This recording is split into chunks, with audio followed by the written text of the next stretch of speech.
Welcome back to the Sawdust Maker. This is part 5 of the slot mortiser. Before I get started though, I want to thank everybody that has subscribed to my YouTube channel. I greatly appreciate it. I have over 100 now since the start of this series. Now let's get on to part 5. Last in number 4 I showed you this block that I had glued up of oak boards.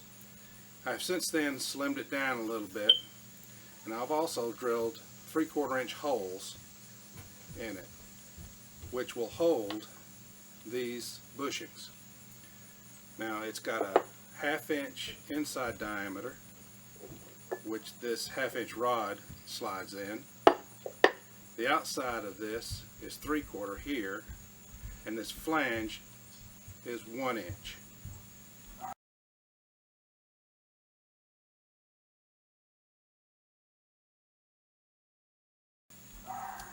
So these will be mounted in here like this. I don't have it all the way in. I'll probably have to push it in, pound it in a little bit. And another one will go on this side here, and then the two over here. Okay, the next thing I need to do is to cut out a semicircle right here so that the router can rest on top. So we'll get started with that next.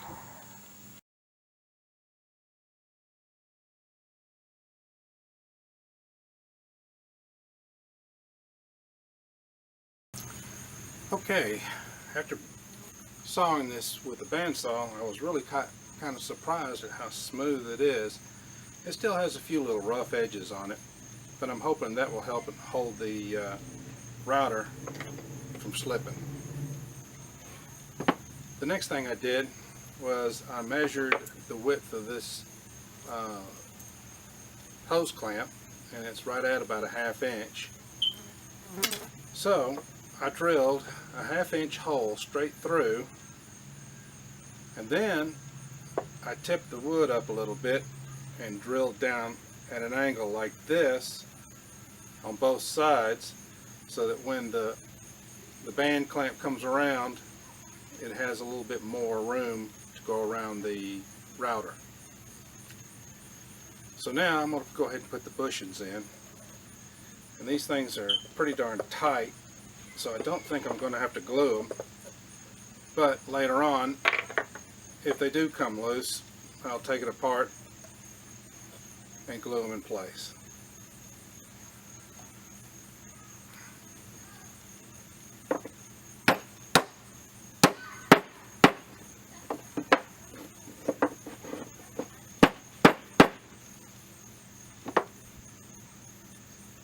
Now I'm going to go ahead and slide this hose clamp right in the hole.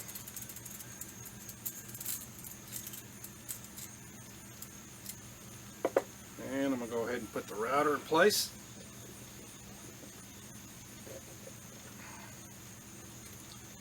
And see if I can tighten it up.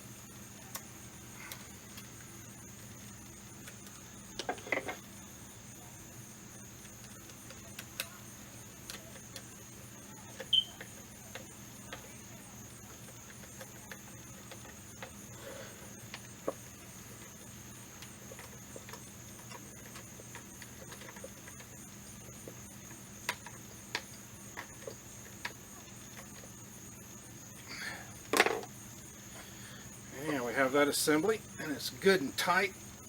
Doesn't look like it's going to slide at all. And that's where it's going to go. I'm just going to have to raise it up just a little bit for the bit to go through the slot right here.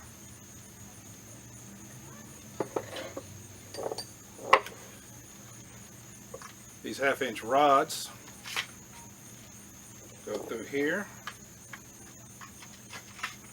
like that, and then I'll have some wood supports to hold this thing up in its proper place. So cutting those out will be next.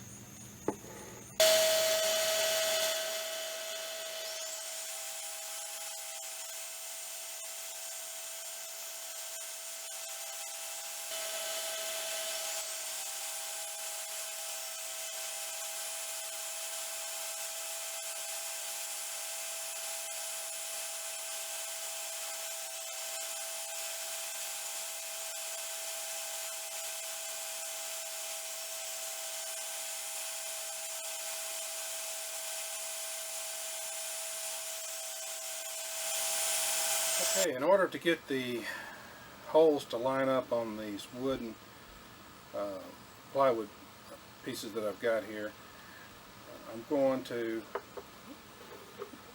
slide it up right next to the block of wood, right up next to the bushings, lining it up where I need to be.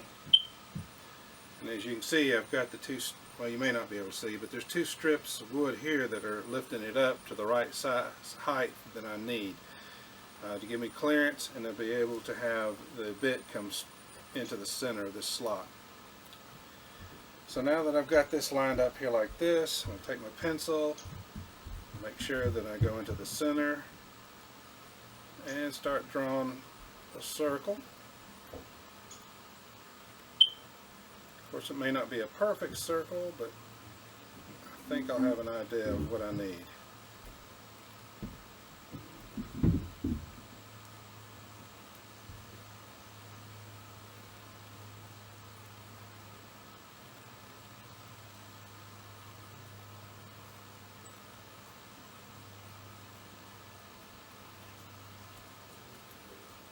And I've got two circles. I don't know if you can see it real well on the camera, but I've got two circles here that should line up perfectly. So I'll start to drill those out next. Okay, I wanted to give you a close-up of what I've gotten so far. I went ahead and drilled the holes in the sideboards. Now this one here only goes through just about halfway.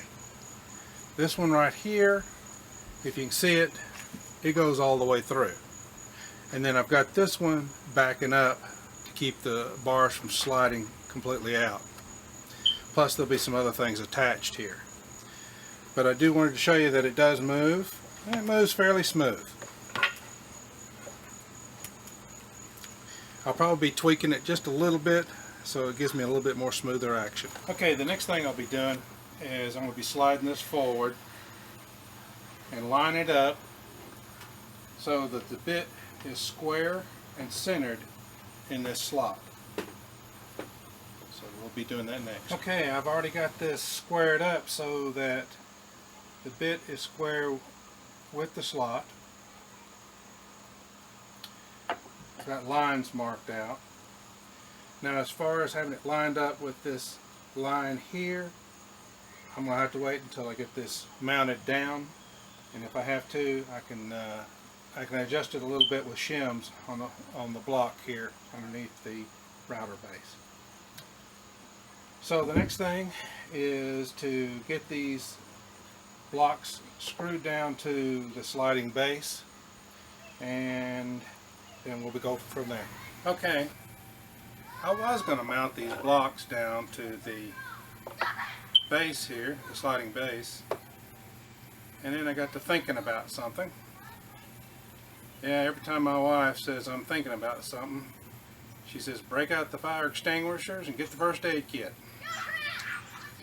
But anyway, I realized that I was going to have to put some ways to put stop blocks for the back and forth motion and for stopping the bit from going too far or going the right amount of depth.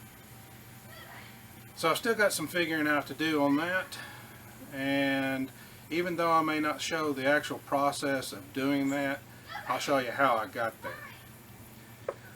So this will pretty much end part 5, and in part 6 I'll give you some ideas of what I will be doing. Of course, I'll be showing you how I got this done with the stop blocks, plus the part for the handle to move this router back and forth.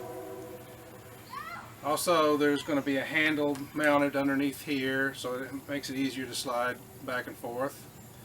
There'll be some springs on the outside here and springs on the inside to help facilitate the ease of sliding this bottom wedge. Also, I'll be mounting this on here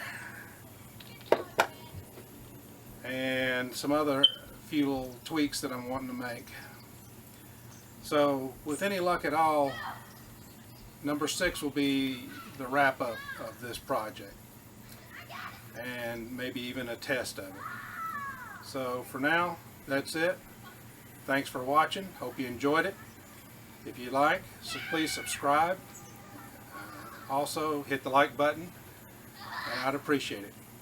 See you on the next one.